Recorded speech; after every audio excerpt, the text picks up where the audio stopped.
लोकशाहीचा बुलंद आवाज, रिपब्लिकन वार्ता, महाराष्ट्र। छत्रपती संभाजीनगरच्या कन्नड तालुक्यातील भिलदरी शाफियाबाद ग्रामपंचायतीने जिल्हा परिषद प्राथमिक शाळेच्या मुलामुलींना वृक्षाचे वाटप करून एक अनोखा उपक्रम राबवला आहे।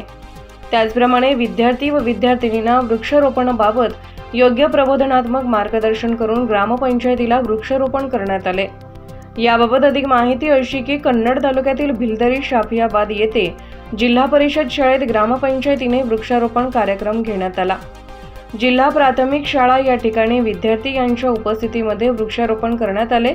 त्याप्रमाणे सर्व विद्यार्थ्यांना 2-2 झाडे वाटप करण्यात आली आणि ती झाडे त्यांना आपापल्या घरी किंवा शेतात लावावे व त्या झाडांची देखरेख करावी असे त्यांना सांगण्यात आले।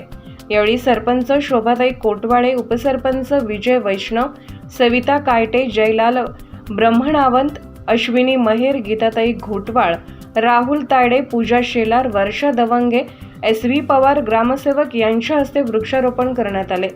सोबत सर्व गावकऱ्यांनी पंचक्रोशीतील नागरिकांनी पर्यावरण समतोल राखण्यासाठी वृक्षारोपण करावे अशी मागणी केली। यावेळी मुख्याध्यापक सर, सर्व शिक्षक, शाळेत कमिटीचे अध्यक्ष, चेअरमन, पोलीस पाटील, अंगणवाडी सेविका, आशा सेविका, रोजगार सेवक, ग्रामपंचायत कर्मचारी आदीसह गावकरी उपस्थित होते। रिपब्लिकन वार्ता न्यूजसाठी कन्नड प्रतिनिधी मिलिंद कुमार लांडगे, छत्रपती संभाजीनगर।